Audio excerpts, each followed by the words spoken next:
Tudo é, Tudo é? Posso? pode. Então, vamos lá. Primeiro, começamos pelos nossos resultados gerais.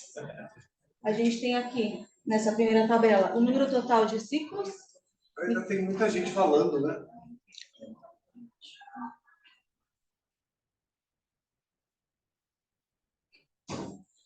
Então, desse número total de ciclos, a gente incluiu aqui as funções geral, as TECs e as desvitres de óvulos puras. Então, a gente teve um comparativo aqui com 2023 e 2022. No ano de 2022, em Moema, nós fizemos 1.195 casos. No ABC, 2.228, total de 3.423. Em janeiro, até agora, né? A gente teve um total de 1.535 em Moema, 2.094 no ABC, 3.629 total. Então, aqui nesse gráfico a gente mostra 2022 e 2023. A gente teve um aumento considerável aqui de número de casos de Moema e uma leve queda nos casos do ABC. No total, a gente fechou com um aumento de 6% no total de ciclos. Desse lado, a gente tem um número de total de ciclos frescos, que inclui todas as funções, o geral. Na verdade, todas as funções, menos as funções com desvitres de óvulo. Então, em 2022, em Moema, a gente teve 755 funções. No ABC, 1.120, totalizando 1.185. E em 2023, até agora, nós tivemos 951 funções em Moema e 1.080 no ABC, totalizando 2.031 funções. Então, aqui no gráfico, a gente tem 2022 e 2023. Também notamos um aumento considerável no número de funções de Moema e uma pequena queda nos de ABC, do ABC, mas, no geral, ficamos com 8% a mais de funções no ano. Oi. Desculpa. Esses de 2022 é de janeiro a dezembro. De janeiro a outubro também, que foi o que a gente apresentou no ano passado, em dezembro. Então, foi o resultado de janeiro a outubro.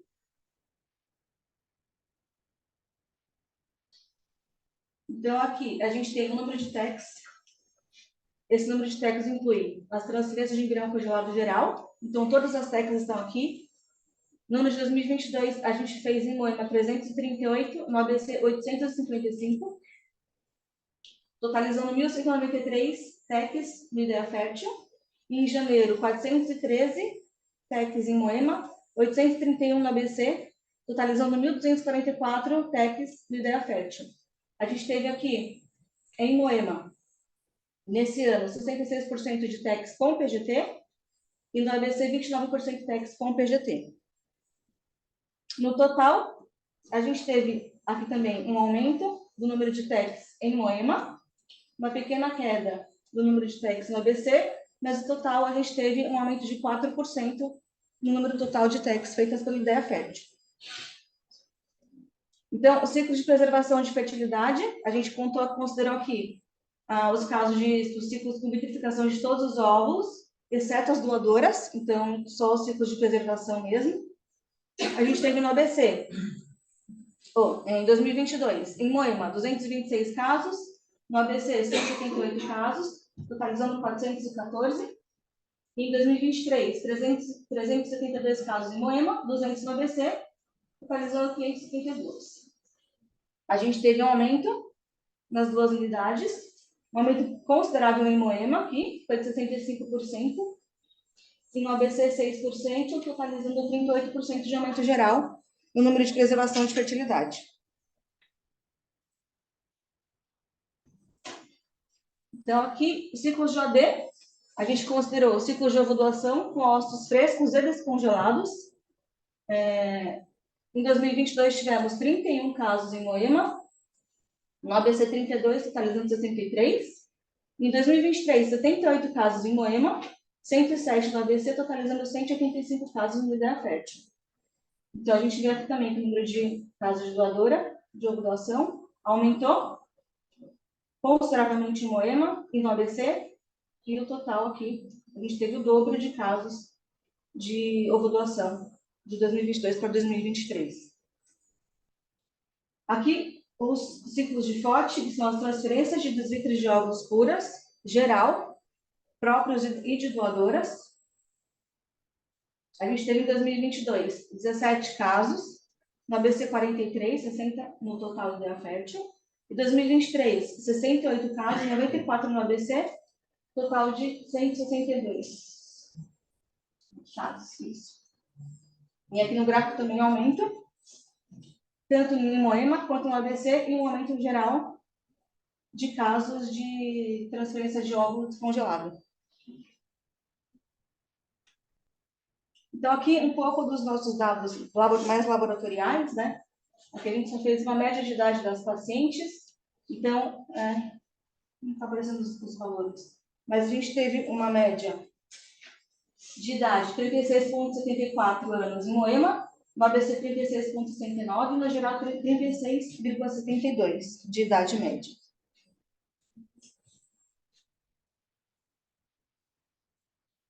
Aqui é a nossa taxa de recuperação. Então, em azulzinho são os folículos estimados, no marrom são os óvulos captados. A gente teve no ABC 107,8% de taxa de recuperação, né? Ou seja, a gente teve mais óvulos do que folículos contados. Em Moema, a gente teve 92% de taxa de recuperação e o total aqui de 100% de recuperação. Ideia fértil, Moema mais ABC. Taxa de maturidade ossária, que a gente colocou aqui por mês, né? O azulzinho é a unidade ABC e o marrom é a unidade Moema. E a nossa taxa geral de maturidade ossária ficou em 73,66%. Falta um pouquinho, gente. Falta.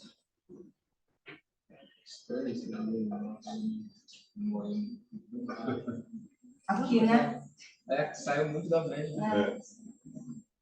Principalmente para esse lote de 20%.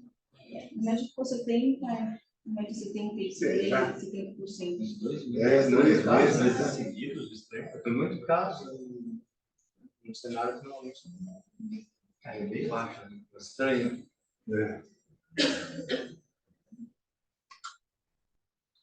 Taxa de fertilização, aqui também está mês a mês, até outubro. Moema e ABC, a gente teve uma taxa geral de fertilização de 80,99%, que é o que a gente geralmente encontra no laboratório, acima de 80%. 70 e 80%, né? Taxa de blastulação, também mês a mês, a gente teve um total de taxa de blastulação entre as unidades ABC e Moema, 75,4% de taxa de blastulação. Vocês consideram de 3 para cima? 3 o quê? De blastocisto 3 para cima. A blastulação a gente considera, a gente faz a taxa de blastulação total, são todos os embriões que chegam em blastocisto, a partir do blasto 1, e a taxa de blastos viáveis também que não está aqui, mas a gente considera também. Qualquer um que chegou em blasto. Pode ser que o blasto não tenha evoluído, mas entra na nossa taxa de blastulação. Então, aqueles pequenos que não desenvolvem estão aqui também. E a nossa taxa de gestação, transferência de embrião fresco, e com o total. A gente fez aqui o total também, não está relacionado Moema e ABC, mas aqui a gente tem mês a mês. Janeiro 45, ABC e 40% Moema. Só para, assim, eu acho que o que falta um pouquinho para a gente ter uma noção aí, porque eu acho que transferência fresca é pouco, né? É pouco, é pouco. A gente fica perdido sem saber o número. Ah, o número, né? Vai ser 65 no ano, né? É, no A ano. gente fica sem saber o... Você tem o total de Moema? Acho que tem. Ali deve ser. Não precisa, não precisa. É só para saber. Curiosidade, né? Curiosidade. Só para... Às vezes o 100% foi uma transferência fresca só. Foram poucos. Mas é mais ou menos isso. O Odemar tem faz muito pouco. Eu imagino. Michele, isso é importante aí, o número de embriões transferidos, né? É porque quase sempre provavelmente não teve transferência, ou poucas. Deve ter casos com mais de um. Vai, gente, segue, Michele, depois a gente discute caso a caso. Tá. Tela por tela. Ó, só para falar da ABC, a gente teve o número de técnicos. 153 no ano. Vai, então 153, 165 no total, só que Moema não tem praticamente nada. Muito pouco. É bem menos que o ABC, Moema. Tem 3 meses ali de zero. 4 meses de zero. Então, a taxa geral de gestação ficou em 52,90% de transferências à FRIS. Isso vai dar taxa de gestação. Então, agora de TEC, a gente tem bem mais casos, né? E a gente fechou com 45,8% de gravidez em transferências na taxa geral, entre Moema e ABC. E aí, só para falar, a gente fez 831 PECs no ABC.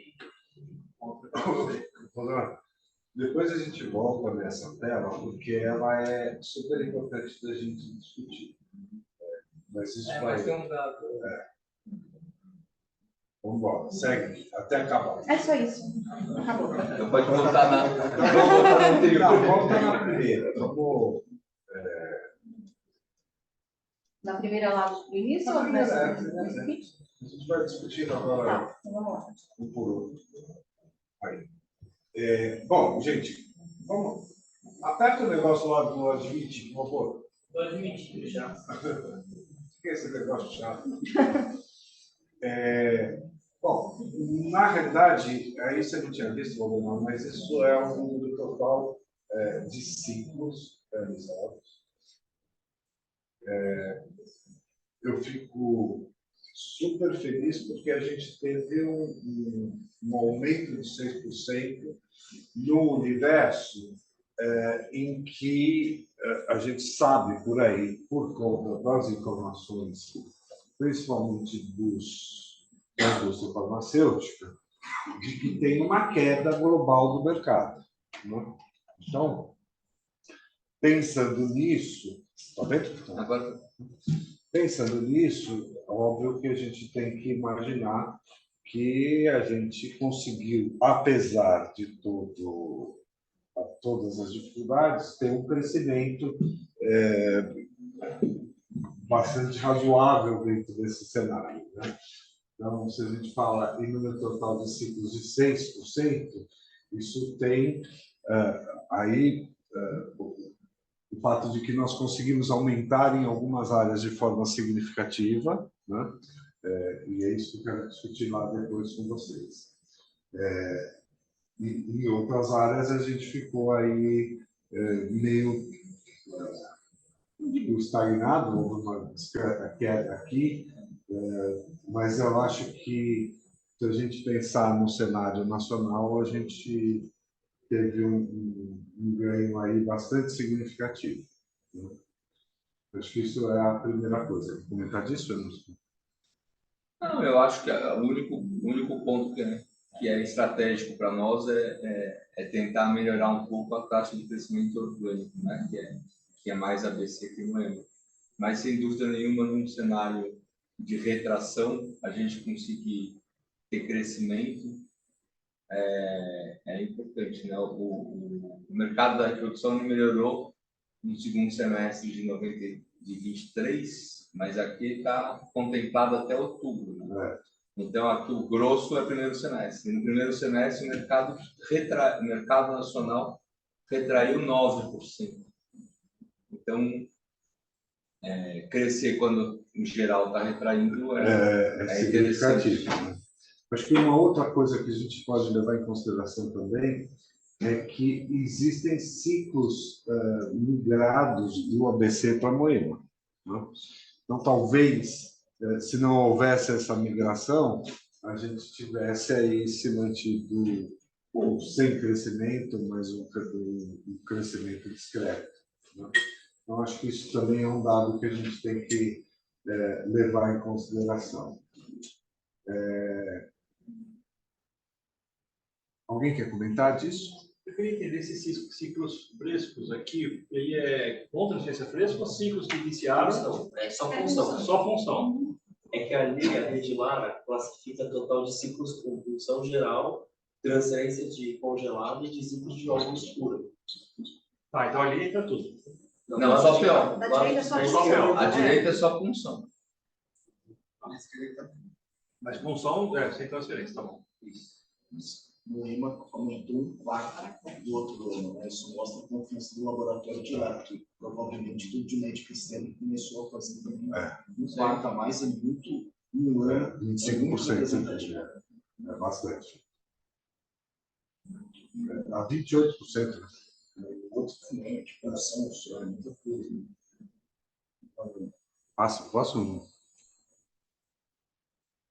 Aqui, bom, transferência de congelados, obviamente, aquela diferença de taxa de gravidez que a gente observa, ela está muito ligada a isso, né? 66% com PGT, né? Contra 29% sem 29% de PGT aqui. E eu acho isso absolutamente normal, né? Nós estamos trabalhando com um público aqui com menor condição. E no congelado, naquele gráfico lá, como o número de transferência a fresco no ABC maior, sobra para os congelados os embriões que sobraram. Lógico. Não os melhores. Não os melhores. Então cai a taxa mesmo. Taxa mesmo. Não só sem, além de ser sem PGTA, muitas vezes são os embriões excedentes. É isso mesmo. Mas ainda você não está falando de taxa de gravidez, você está falando do número de Não, ele está jogando para aquele último slide. Eu estou querendo comentar em relação àquele slide, a gente tem aqui uma diferença que é muito significativa em termos de ciclos com PGT. Mas uma coisa a ser comentado, né, Caio, também, é que dentro de um cenário Brasil, o IDEAFET faz muito estudo genético, né? Porque mesmo 30% de estudo genético para a realidade do ABC, né, quando a população tem menos acesso, é bem significativo. Eu acho. Tem muita clínica privada que não tem, privada com nível social alto de paciente que não tem esse percentual total. Isso diminui muito o número de TEC também do Moema, né? Porque, teoricamente, você vai transferir menos. Muito menos. Você transfere muito menos. Mais eficaz, mas menos. O que chama a atenção... Oi, Ivan? Mesmo assim, ainda cresceu. Então, apesar disso, ainda teve 22% a mais de TEC. O que chama muito a atenção para mim todos os gráficos, tudo, é o crescimento muito significativo dos ciclos de preservação, né?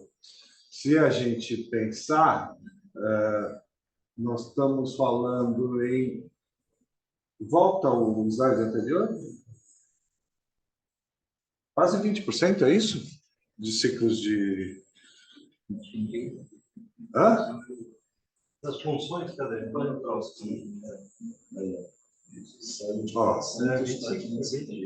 É um número muito significativo. Eu acho que a gente estava muito atrás, de uma maneira geral, de outras clínicas, né, que faziam muito mais ciclos de preservação de fertilidade. E volta lá, passa o... E a gente passou a ter aí número de função também, né? Aí é vitricura, né? Vitricura. Não considerando doadora. Mas é um número que chama muita atenção. E aí você tem o Moema com um número que é quase o dobro do ABC. Mas aí tem um motivo, né? A gente migrou muita coisa para lá, né? Também, né? Congelamento de ovos. Não, a gente migrou muitas coisas. Sim, mas além disso, o congelamento de ovos também tem uma questão financeira de você ter o aporte para fazer isso. Sim, sem dúvida. Mas, de qualquer forma, é um número bastante interessante. Só para vocês pensarem com a cabeça de administrador, isso gera um impacto financeiro muito interessante para a gente, né? Porque são pacientes que vão pagar uma semestralidade aí durante um período até que elas usem os óvulos, né? Então, aquilo gera um passivo bastante interessante para a gente, né? É um ativo, desculpa. Passivo não. O passivo do paciente. O passivo é do paciente. Mas era um ativo muito interessante, e isso, inclusive nessas fusões aí de clínicas e compras de clínicas, isso é uma das coisas que mais é levado em consideração. Fala, Valdemar, que você... Você ia falar? Não, é porque fica um ganho por 2 a 5 anos. Né? É bastante interessante isso, sem dúvida. Seguinte, isso também é uma coisa que a gente implementou bastante, eu acho que foi um sucesso o programa, né? A gente conseguiu sair de um número muito baixo de ovodoações para um número bastante significativo, com um crescimento muito interessante, né? Eu acho que o programa deu certo, a gente em breve também está entrando aí com doadores de sêmen, né? A gente está terminando a organização do nosso banco de sêmen, porque é também um ponto bastante interessante que permite, né? Obviamente, que muitas pacientes que não teriam condições de realizar o tratamento passem a ter condições, né? Porque elas trazem doadoras ou elas mesmas doam, e aí a coisa. Até onde eu sei, não existe nenhum outro serviço que esteja fazendo as coisas dessa forma, né? Você tem notícia, Emerson? De trazer doadoras e ter descontos. Acho que a gente foi pioneiro, eu tenho certeza, né? Agora, se outros já estão fazendo. Eu acho que o Nilo Franz faz. O Nilo Franz paga a doadora. Efetivamente. A Huntington paga. Tem vários. Não grava tudo. Mas vários serviços fazem esse tipo de compensação. Mas uma coisa é compensar. Porque, veja, o que fala a resolução e o que fala a lei, né? Porque pagar doadoras é crime. O que é crime? Porque tem uma legislação específica criminal que fala que é vedada a comercialização de órgãos e tecidos no Brasil. Bom, você não pode pagar sangue, você não pode pagar por nada. Nem óvulo, nem sêmen. Quer dizer, você remunerar o doador. Isso não existe na legislação brasileira, é crime. Existe uma regulamentação também do Conselho Federal de Medicina, então é antiético também eu comercializar. Só que o que a gente faz, né, e que eu acho que não tem nenhum problema ético, é dar desconto, né? Quer dizer, não existe dinheiro circulando, né? Existe a gente dando desconto para o paciente, o que é uma coisa, no meu modo de ver, absolutamente ético do ponto de vista daquilo que diz a resolução do Conselho Federal de Medicina. Pode financiar o custo uma da outra. Sim, ela fala que pode financiar também. Só que a gente está colocando um terceiro, né, nesse processo, que não é a paciente, é o terceiro que faz. Mas, enfim, isso também é uma coisa que a gente conseguiu aumentar bastante. Rafa, quanto de receptoras nós temos na fila? Agora, doutor, como eu não tenho mais ovos aqui, já usei tudo, em torno de umas quase 30. Aí eu vou fazer a relação para passar para a Mari para ver se ela acha. A gente vai aí, conseguiu, mas esse número chegou a ser... Conseguimos, tem alguns pacientes que não atendem, depois eu falo, olha aí, né? Mas a gente praticamente... 30 para nós é praticamente zero, né? Isso era... Quanto que chegou, Rafa? Chegou a 100.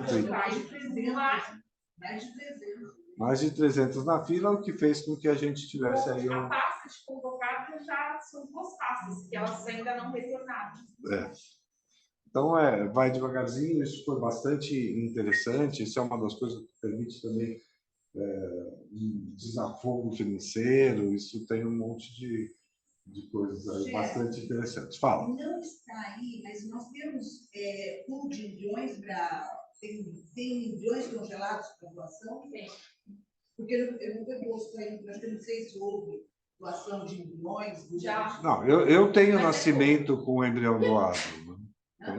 Tenho vários nascimentos com embrião doado. Vários. Mas os embriões, eles são doados basicamente na circunstância que a paciente é cobrada em relação à semestralidade, e aí ela não quer mais, nesse momento é que ela faz a doação, a Mas na maioria. estatística não entra para a rede Lara. Não tem isso, né? Entra como transferência de embrião congelado, né? Simplesmente. Mas é uma coisa que tem um valor bastante significativo no sentido de a gente conseguir trazer essas pacientes que estavam fora. A paciente receptora é uma paciente boa no sentido de que é uma paciente que consegue se programar, né? Ela tanto faz ela transferir hoje como daqui a um ano, ela consegue fazer essa programação e fazer o seu tratamento, tá? Mas, de qualquer forma, quando a gente olha esses números, eles são bastante animadores, no sentido de a gente ter aumentado significativamente as transferências as doações. Bom, do lado de lá, são ciclos que, obviamente, à medida que a gente conseguiu, e a perspectiva disso é de aumento, né? À medida que a gente conseguiu aumentar o nosso programa de vitrificação de óvulos, automaticamente a gente vai conseguir aumentar a desvitrificação ao longo do tempo, e aí gera também aquele ativo que a gente fala, não o passivo, mas... Qual que é a taxa, Ivan, qual que é a taxa de desvitrificação nossa, sobrevivência disso? A sobrevivência de doador é 96%. De doador geral, 94%. Né? E de fertilização desses tem? Está na taxa global, né? Global, né? Passa o próximo. Engraçado, a gente falava no passado que tinha 50% sobrevivência. Bom, em relação à idade média, obviamente isso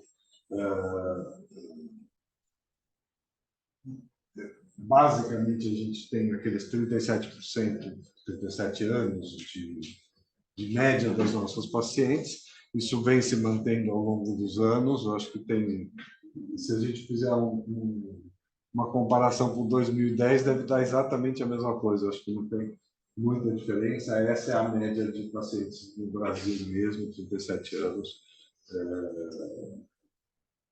O que faz com que a gente tenha um número... Em Moema, se vocês olharem, é um pouquinho mais alta a idade. Isso a gente pode discutir as questões sociais relacionadas a isso, mas é pouca coisa também, então não acho que valha nenhuma discussão mais profunda. Algum comentário, Ju? Não. Seguinte. Isso daí. Bom, e isso daqui também é uma coisa crônica, né? Eu não consigo fazer com que vocês façam a contagem. Eu não sei exatamente por que isso acontece. Já vem de muito tempo, não é uma coisa de agora, e continua se repetindo. Né? Não é nenhuma novidade aqui. Eu acho que eu estou com preguiça de medir um pouco os menores. Não, mas é incluir menores na história, né? Se você inclui os menores na história, dá você fica com mais... 107%, o que significa que eu estou contando 10 e vem 11. Não. Sim, está aí pressionado, está certo. Aqui, você está contando 10 e vem 11. É isso que acontece. É por 11 mil e captou 11. Porque tem 12 mil estimados e foi captado os 11 mil no ABC. Esse é o número que está lá, ó. Estimados. Estimados e captados. Estimou um pouquinho mais, captou um Então pouquinho está errada a mais. conta. Né? Eu estou olhando o número Não, eu aqui. tinha trocado o número, o valor. Ah, tá. Eu imaginei que Tem trocado coisa, a cor ali. Porque inclusive o Moema está ao contrário. Está trocado.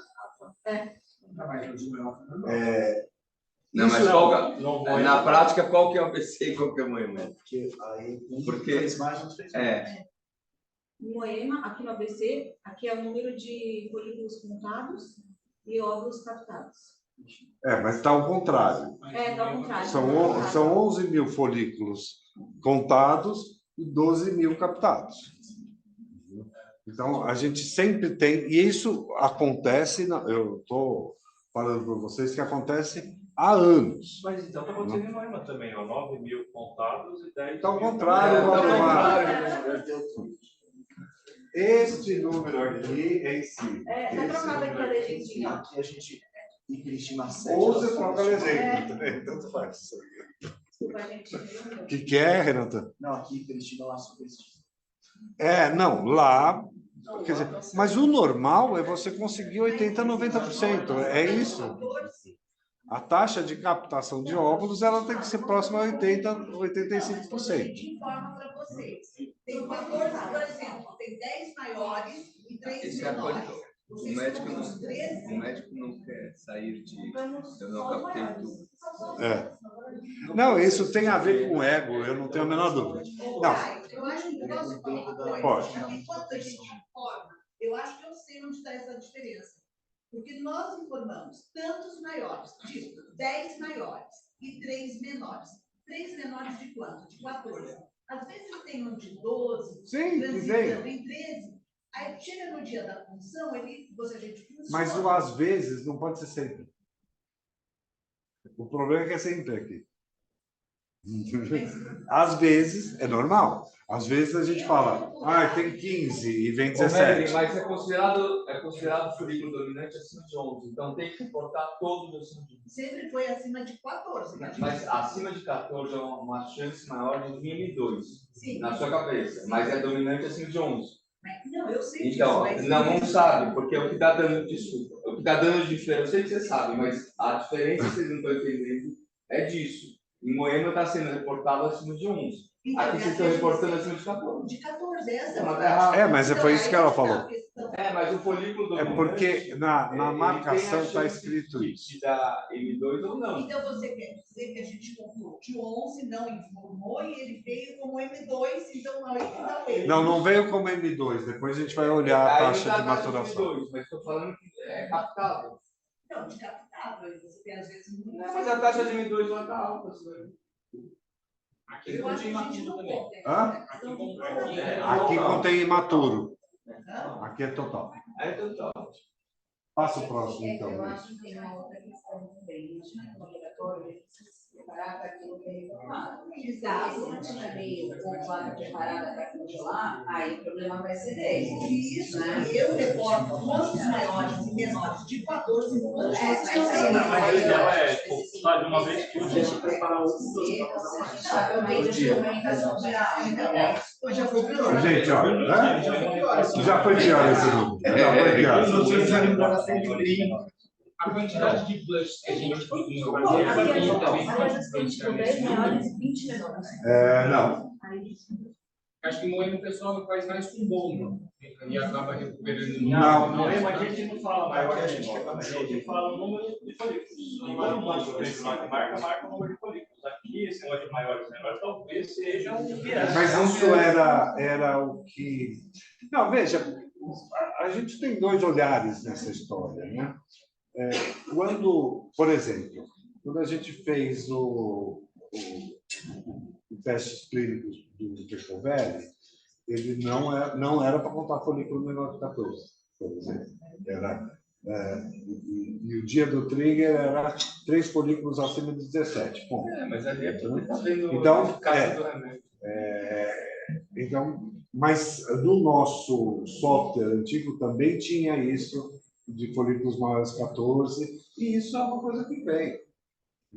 Eu acho que a gente tem que mudar mesmo para folículos dominantes. É porque hoje... E aí qualquer coisa acima de 12. Você tem ciclo, por exemplo, você faz dual trigger. Né? Cada vez mais você faz dual trigger. Você aumenta a probabilidade de ter M2 em folículos de tamanho menor. Porque você está potencializando o trigger. Né? Então, isso em pacientes que têm menos folículos acaba fazendo diferença. Em pacientes com muitos folículos, não. Então, eu acho que tem que uniformizar mesmo. Uniformiza para qualquer coisa acima de 12, né? 12 ou mais. E aí a taxa de maturidade. Emerson chamou atenção mesmo para esse negócio aí de 50%, 2 meses seguidos. ser. Não foi os meses que faltou Choromon? Será que vocês lembram? Mas seria nas duas, né? Eu não sei aonde. Estou só pensando. Mas caiu o Choromon, mesmo assim, usa menos o Moema. O Moema usa bem mais o vidrão. Mas eu não sei, eu estou pensando aqui se foram. Não sei se tem preço tão bom, né? Então, não foi a mudança do agora? Eu acho que foi. Não, mas a mudança do Bono foi antes. Foi antes? Porque Não foi a antes. gente Não organizou foi. o protocolo que a gente Mas acontece que isso não aconteceu aqui, né? Eu estou Porque é pensando igual, ó, ele pegou se tem uma explicação. Sim, começou a fazer mais por isso. Né? Aí a única explicação seria meio de estrutura, eu acho. Não, meio de cultura não, porque é maturidade, não tem nada. Na época que deu problema no boletim fechou também, todo mundo. Mas aí seria tudo. Mas normalmente as drogas são iguais nos dois lugares, então não tem. Sei lá, é esquisito. Mas esse dado é um dado muito importante para a gente conversar com os pacientes, porque um dos nossos maiores problemas é o fato de que ela tem lá 10 folículos, ela acha que ela vai ter 10 óvulos, né? E 10 óvulos maduros e todo mundo vai fertilizar. Né? E a ideia de que nós temos uma taxa de M2 de 75%, né? 74%, é uma coisa sempre que elas têm que saber que de cada 10 óvulos eu vou ter 7, 8 maduros. Talvez isso tenha a ver com o número de pessoas novas que começaram a fazer ciclo, procurar Moema ainda. Mas lá, né? É porque médico Todo externo, né? experiente, em teoria. Não tem médicos novos externos que procuram esse ano. Não, mas vai impactar desse jeito. Tem médicos novos de casa, não de idade. E de experiência. É porque aqui eu mantenho uma linearidade, né? Lá, Não, para mim, a única explicação, e isso pode ter acontecido, às vezes a gente tem um medicamento que está acabando aqui e lá já acabou, e faz uma diferença eventual. 2 meses é difícil também. Também acho que depois bate. Mas aí entra a explicação do Everson. De repente, lote de medicamento que foi para lá diferente e impactou. Mas lá não é todo mundo que pega medicação. E não é todo mundo que pega a medicação. A mais da metade não pega. Não tem explicação. Bom, a taxa de fertilização ela também vem se mantendo exatamente desse jeito. Igor, quer falar em relação ao mundo? Porque aqui já é uma coisa importante. O que se espera de fertilizados, né? Taxa de fertilização normal, 2PN é 65%. Quanto? 65%, pelo consenso de Viena. Aí, a gente incluiu fertilização total, né? Então, por exemplo, o PM, 3PN... você não tem o dado de pênis aí? 2PN, não, aí não tem. Mas a nossa fertilização de normal, ela está sempre acima de 70% também. Isso é um dado importante, né? Porque você tem as fertilizações erradas aí computadas também. Sim. Mas a gente tem uma taxa de fertilização que está compatível com aquilo que o mundo tem, levando em consideração os parâmetros de qualidade do laboratório. Professor, teve alguma... É muito pontual, teve alguma mudança no tubo de meio de cultura? Não mudou nada. Só surpreendeu mesmo, fertilizou muito bem mesmo. Todos os nossos dados aqui, que fertilização normal 2PM está acima de 73%. Então, está acima do consenso.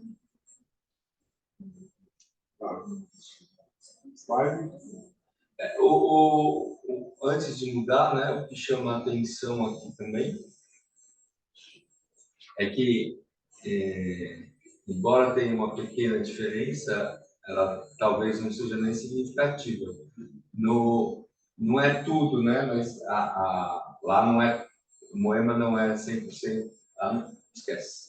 O número de timelapse é pequeno, né? Sim. O número de casos com A timelapse. gente fez 100. Era importante depois fazer um comparativo. Foram 109 tentar casos. entender quanto que o timelapse melhorou as nossas taxas laboratoriais. Mas eu acho que o impacto do timelapse, se houver, ele está no final do processo. Né? Não, mas não nesse momento. Mas era bom a gente ver, A gente comparar não- Moema com Moema mesmo.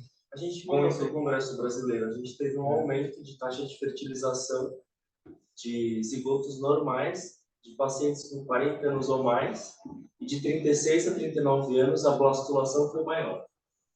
A blastulação eu acho que impacta. O restante eu tenho a impressão de que deve impactar muito pouco. E vocês veem que esses impactos momentâneos, eles têm pouco significado estatístico, né? Eles têm Mas a taxa de blastulação maior caiu, com certeza. Deve aumentar a taxa de euforia, né? Olha, quando você olha mais aqui, por exemplo, o mês de abril, né? Eu não sei isso, viu, Anderson? Você tem quase 10% de diferença na taxa de blastulação. Então, você olha isso e você fala assim, pô, o que está acontecendo, né? E, na realidade, se você pegar... Quando a gente fez o trabalho, era pouco caso ainda, né? Não, mas não dá para a gente saber se formar mais blastocisto, você vai ter mais eucloide, né?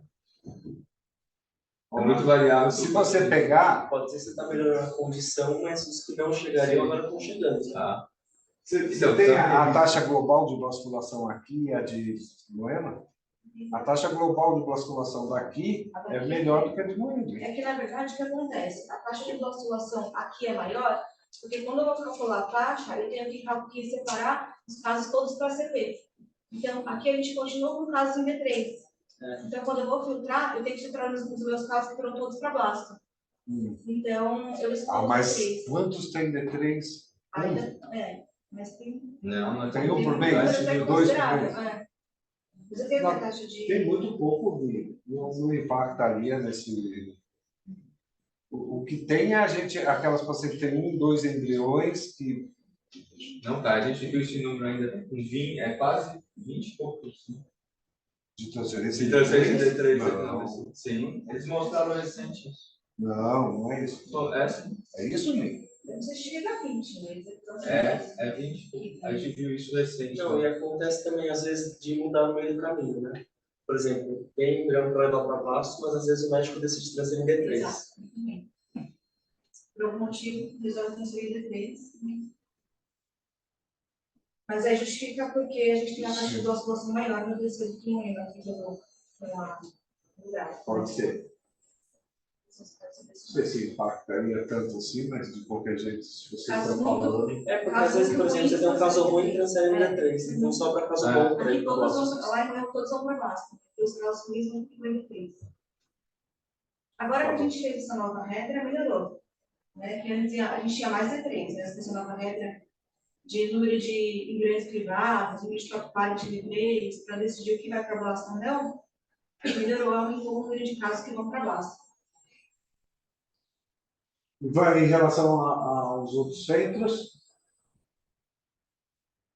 Olha, eu acho que a gente está bem acima, até porque, por exemplo, o que estabelece o consenso de Viena é pelo menos 40% de blastocistos em dia 5 e 60, dia 5, 6 e 7, né? Então a gente está com uma blastulação quase 10% a mais, 15% a mais. Então, mas isso que me pega um pouco na hora que fala taxa de blastulação, na hora que você forma blastocistos que vão ser descartados, né? 1, 2, vão descartar e eles estão incluídos aí, né? Não, o Valdemar não está descartado, porque se ele chegou em blastocisto, se ele chegou em blastocisto 1 no D5, ele está considerado. Só que esse blastocisto 1 no D5 ele pode ser um blastocisto 3 no D6. Daí ele vai ser descartado. Mas a gente tem meus casos, bastante descarte de blastocisto em 1 e 2. Não, ele tem bastante, mas é uma forma de contar, né, Valdemar? Contando ou não contando. Blastular. Não, porque na realidade você está contando que você está descartando porque não atingiu o estágio 3 para fazer biópsia. Você quer fazer biópsia. Mas considerando que aqui, por exemplo, na ABC, você Transfere tem ele. 60% sem 60 e tantos por cento sem transferência, sem biópsia, esse Às nosso vezes ciclo acontece assim, de transferir de manhã o classe 1 ou 2, né? Porque não deu tempo de crescer ainda. se fosse a fresco, ia ser transferido.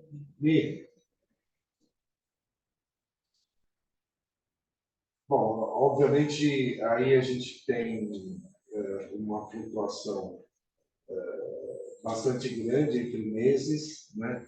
Porque, obviamente, isso, entre um mês e outro, eu posso ter diferença de 3, 4, 5 casos, o que dá uma diferença grande, porque não são tantas transferências. Se a gente olhar as taxas aqui do ABC, que são as que realmente contam, a gente está aí num número bastante bom, né? Do ponto de vista de taxa de gravidez de transferência a fresco. O que falta aí é ver o número de embriões transferidos, né? Isso é importante. Não, mas a gente faz, a grande maioria, transferência única. Então, né? mas tem que São estar só aquelas reportado, pacientes né? que pedem para fazer. Mas é isso que eu estou falando, porque é importante reportar porque valoriza mais o nosso número. Boa parte das clínicas tem esse número, ou pior, transferindo os dois. Ah, sem dúvida. Mas eu posso estar errado, Ivan, mas a gente não chega a 20% de transferência de dois, chega. Não chega. Se bem que agora, no ABC com certeza não, mas lá em Moema, agora com esses médicos novos, está aumentando um pouco a A gente teve 20 casos de TEF, transferência fresca de 3, e 133 casos de transferência fresca em D5. Então aqui ainda tem taxa de gravidez, incluindo D3. D3 e D5. Então a taxa está melhor ainda. Ela ficou melhor, porque é um número bastante bom se a gente trabalhar com taxas de 45%, 50% de... Levando em consideração, olha que número sensacional esse, né? Se a gente levar em consideração que 37 anos de média, né, transferindo a grande maioria embrião único, chegando a 50% de taxa de gestação, é sensacional esse número. Então, mas a gente precisa ver os números para todo mundo ficar confiante que tem que ir lá para baixo, que tem que transferir um só. Por isso que os números vão ser mostrados, né? E mostrar a diferença entre transferir em D3 o resultado é pior, efetivamente pior. Então e a nossa taxa de vasculação está excelente. Então, se a taxa de vasculação está excelente, transferir em blastocisto é melhor, dá mais taxa. Você fez com beta positivo ou com saco gestacional? Beta positivo. Só beta positivo. A gente tem com saco também, depois. Não tem, a gente tem taxa de gravidez de beta, a gente tem com saco gestacional e com batimento cardíaco. Senão a gente ia ficar muito tempo aqui discutindo todas essas coisas. A taxa é 41% do ABC de TEF. Mas de qualquer forma, o número é sensacional. É maravilhoso. Passa. Aqui a gente tem algumas coisas que... É aquilo que a gente começou discutindo. Né? Volta. Obviamente, se a gente tem quase 70% de ciclos biopsiados, isso faz com que a gente tenha uma taxa de gravidez. Se a gente computar aqui, eu vou falar por baixo, que deve dar uns 50 e poucos por cento, quase 60%, né? Perto de 60% de taxa de gravidez. E aqui a gente vai falar em alguma coisa em torno de 30 e poucos, quase 40% de taxa de gravidez. E no ABC eu já tenho 79 casos de TEC de D3. Então, também tem possibilidade. Vixe, que horror. TEC de D3 é duro, hein? Por que Então, teve aqui isso? A gente tem que ver. Por que isso? A gente não congela embrião em D3. Mas é muito, viu? Nós estamos falando aí de 4. Os últimos D3 que eu transferi são embriões com congelados de 2019. Eu também. Não, mas às vezes a paciente tem pouco embrião. Esse é o E caso não que pode mais transferir. Mas é muito, né? Eu fiquei impactado com esse número. 70 casos? 79 casos de TEC em D3, É muita coisa. 751 de blast. E isso, sem dúvida nenhuma, faz essa taxa ir para baixo. Aqui, baixa a taxa de forma significativa. Nós estamos falando de 70, é muita coisa, né? E é importante a gente ver os números separados, como está bem diferente, não comparativo, mas para comparar a taxa de congelado com a fresco. Sim. Né? Porque aqui é uma falsa, como tem muita discrepância entre as duas unidades, é a hora que você vai ver a taxa de gestação no congelado está pior do que a fresco. Sim. Mas é que tem que filtrar esse número para gente. Mas na hora que você põe 70 casos de transferência em D3, mas eu acho que talvez é um outro momento para fazer a discussão anual sobre isso, né? Até então, até 5 oócitos para os pacientes congelam em D3 se não evoluir. Continuamos com isso? Vocês acham que... não, mas isso a gente já tinha acabado, tirou, né? Se tiver pouco, ainda congela em D3. Não, a gente já tinha acabado. O congelamento em D3, a gente já tinha discutido em reunião. Eu me lembro bem, congelamento em D3 não se faz mais. Faz no passado. O que for lá de trás, continua fazendo. O que for novo, não é para congelar. A gente tem que pedir para o laboratório para assim, levar para baixo, independentemente do número. Então, para congelamento tem que ir para baixo. O protocolo progestina, por exemplo, tem 2 folículos. A gente não tem escrito. Estou perguntando porque é uma coisa que me cobra lá na hora. Levar para blasto ou congela em D3? É que geralmente quando escreve levar para blasto, é porque escreve alguma coisa que querem fugir do protocolo que foi estipulado, mas Não, mas eu não sei se tem alguma história. Eu demorei alguns anos para vencer isso também, porque é uma insegurança, às vezes, nossa. De levar para blasto, porque a gente fica com medo de chegar para o paciente e apresentar que não tem embrião. Por exemplo, esses ID3 que eu pego do passado, eu já chego para o paciente e falo, vamos descongelar e vamos ver se chega até no blastocisto. Se chegar no blastocisto, já era, precisa só depositar a esperança no negócio e tal. E eu acho, na minha opinião, que você, tudo bem, tem centros aí que fazem D2 e D3 com frequência e tentam provar que vale muito a pena.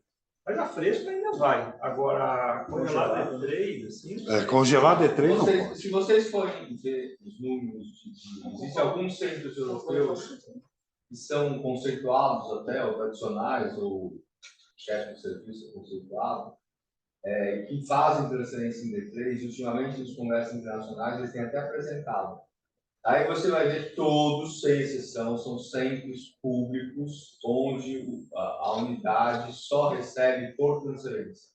Por isso que eles transferem em D3. Só que o cara não tem culhão para chegar e falar isso. Né? Aí ele fica querendo mostrar que D3 é melhor. Né? E ele é um centro bom, e ainda tem gente que sai da sala achando que está vendo, ainda ele transfere em D3. Transfere em D3 precisa ganhar dinheiro sim. Né? Com essa taxa de flutuação que a gente tem aqui, não justifica transferir em D3, porque aquele embrião de D3, se ele for bom, ele chega em blastocista, o paciente vai engravidar do mesmo jeito. Se ele não for bom, você está poupando o paciente de ter uma transferência desnecessária. Essa paciente que transferiu e não engravidou, se você for abrir o leque, aquela paciente, boa parte delas, não está com você no próximo ciclo, porque ela vai mudar de tudo. Né? Então, vocês não estão... Para o negócio, para nós, não é interessante isso. Para o médico não é interessante isso, para a clínica não é interessante isso. Não, e para o paciente também não. Para o paciente também não. Porque a própria paciente, quando muda de clínica, ela começa uma história nova, e a clínica nova não sabe quase nada. Mas psicologicamente, a gente tem essa sensação como médico. A gente quer dar uma esperança, né? Mas o tratamento. Quer dizer, passar uma responsabilidade para ela, olha, eu transferi, né? Não, e eu acho que o mais importante é que a gente quer dar uma esperança. A gente quer dar uma esperança para o paciente. Então, a gente faz essas coisas, mas é um tipo de comportamento que, na realidade, está te protegendo psicologicamente. Né? Você não está protegendo a paciente, você está protegendo a você, no sentido de que ela vai lá ter uma experiência. Mas na prática não protege. Também acho. Com a experiência negativa, é muito melhor ela ter consciência daquilo que pode acontecer com ela do que ela ficar na esperança de uma coisa que tem taxas ruins. E se não teve, tem uma coisa que é muito importante, né, no psicológico, ajuda aqui, no psicológico do paciente. Não teve, o embrião não chegou, se o seu critério é blastocisto, é a mesma coisa do D3. Se o seu critério é D3, o embrião pode parar em D2.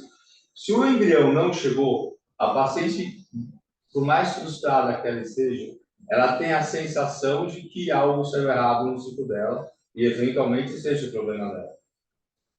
Se ela transferiu o embrião e não engravidou, muda essa sensação.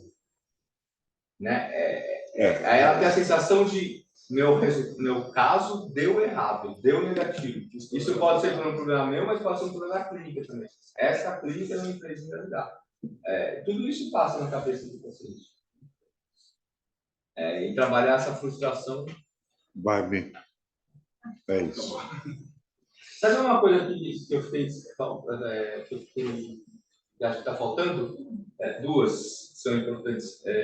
Uma delas é a gente ainda ter que juntar rápido os seus dados, nos dados do laboratório, para mostrar a taxa de abortamento e nascimento vivo, que é importante no estado da clínica. E a outra é mostrar quanto a gente está fazendo de ciclo com antagonista e com antagonista. Incluir também as famílias plurais, para a gente entender o estudo, por exemplo. Isso é bacana a gente fazer isso. Muito Ano que vem, né? Rafinha vai fazer essas apresentações. Ano que vem. Vai ter que juntar os dados da Rafa também. Eu acho que é super importante a gente colocar o número de ciclos que a gente fez de pacientes de casais homoafetivos, de produção independente, essas situações novas. Eu acho que vale a pena a gente ter isso aí reportado. Né? Hoje é um número bastante significativo. E isso é importante porque, por exemplo, a gente já fez uma avaliação. O número de ciclos de progestina hoje no nosso serviço, ele é alto, né? Muito mais alto na DC do que em Moema, porque ela tem médico externo, mas mesmo em Moema tem crescido. Né? E quando a gente vai para os congressos brasileiros, pelo menos, a gente sempre tem a apresentação do Roberto, que é amigo meu, peruanense, da Fertitrax, mas que tem menos de um terço do nosso estado. E ele sai como a pessoa que mais faz progestina no país e fala o tempo todo sobre isso, e não é verdade. A gente faz, desde o começo a gente apresentou no congresso sobre. Então, mas é que a gente não, nem a gente sabe nossos números, né? Então a gente precisa. Não, a gente sabe, a gente só não estou falando assim, tem que mostrar. Mas a gente tem isso tudo tabuladinho, bonitinho. Porque é importante para o médico, até para o médico, por exemplo, que não faz a progestina, a gente até para mostrar. Eu acho que esses dados a gente devia fazer uma apresentação em PDF e mandar para os médicos externos do Moema. Porque eles têm que, aquele médico que não faz progestina, falar assim, poxa, preciso fazer esse ciclo, é a mesma coisa aqui. Né? Para o cara que ainda transfere em D3, fala assim, poxa, eu estou sendo bobo. Né? Mas Moema quase não tem transferência D3. Não, só um exemplo. Acho que não tem nenhum, né? Não, mas Moema acho que tem bastante médico externo. Moema não sei se é 4 frescos esse ano e 6 congelados. Foram 10 no total. Eu mesmo fui resistente. Eu fui um dos últimos a mudar do antagonista para o progestina. E se o médico vai fazer transferência tudo congelado, porque ele biopsia, ou por qualquer outro motivo, por que ele está usando antagonista? Porque ele está inseguro. Porque é mais chato para o paciente injetado e é mais caro. Então, teria que ter uma justificativa de resultado. E eu diria ainda que é menos eficaz.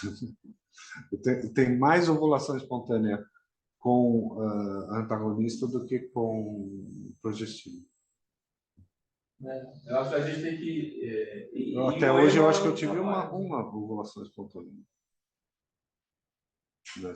Não é? É isso, Mari? Mari, é isso? Uma ovulação. Os médicos externos uma ovulação espontânea com progestina. A maior parte faz ovulação espontânea com progestina. Não sei. Desde que a gente começou, foram duas. Uma era porque acho que ela paciente tinha uma superfície corpórea maior, e aí você aumentou a dosagem no segundo ciclo. E a outra está com um ciclo muito estendido, Mas eu descobri o que aconteceu. Nos 7 primeiros dias, a paciente tomou um comprimido só, porque ele eventualmente não. Pode ser que isso tenha não sei dado uma menor. Ponto, isso pode ter influenciado. Agora, o número de dias de medicação que a gente já discutiu aqui por anos, né? Sempre acima do 8º dia. Vocês completam 10 dias de medicação nos tratamentos, assim, como uma média geral?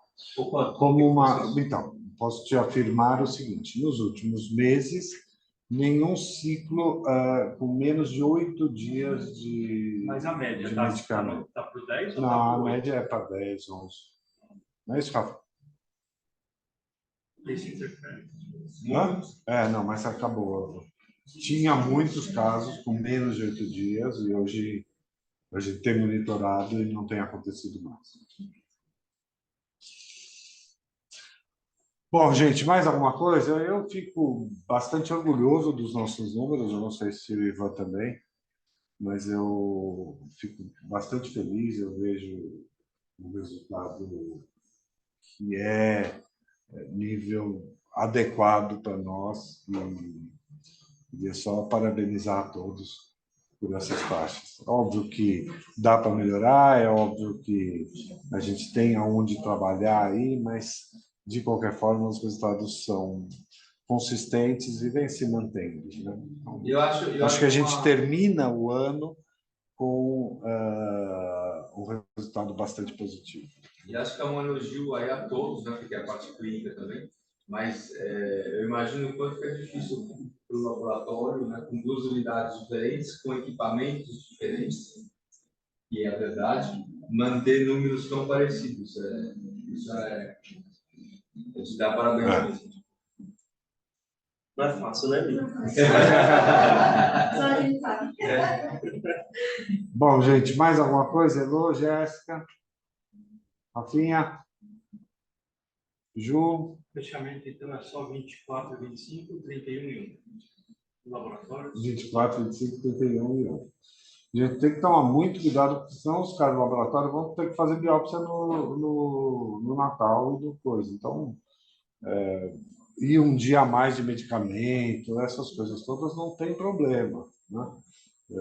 Vamos poupá-los no dia 1º, no dia 25, né? Pelo amor de Deus. Eles já têm que vir aqui cuidar das coisas, então venha só para fazer a rotininha, né? E não fazer mais coisas, por favor. Tá? Audrey, vem mostrar as coisas aqui. Não, todo mundo. Audrey tem 2 casos que a gente precisa discutir. Eu ia passar. Pode falar. Só para avisar que do dia 22 ao dia 2 de janeiro, então na janela entre Natal e Ano Novo, começando na sexta-feira, a gente vai trabalhar em uma energia de plantão. Então vai ser das 7 ao meio-dia. Eu estou avisando que eu sei que às vezes vocês, né, pedem para paciente retirar medicação ou colher exame, e lembrar também que os exames, alguns exames, eles vão ser divulgados nesse tempo. O laboratório que a gente tem parceria também vai ficar em recesso durante esse período. Depois do tratamento aí tem uma comunicação, mas só para vocês saberem, né, que a gente tem um tipo de recorrência com o paciente. Edi, nós vamos ver as agendas, né? Alguns médicos fizeram algumas solicitações em relação ao final do ano. Nós estamos aí organizando e em breve a gente manda uma comunicação aí para vocês, tá? Obrigado, gente. Até a semana que vem. Não, até sexta. Jéssica, como você não tem o que falar? Como você esqueceu? Você vê, eu faço essa coisa para as pessoas falarem. Elas não falam. Fala, Jéssica. Fala, Jéssica.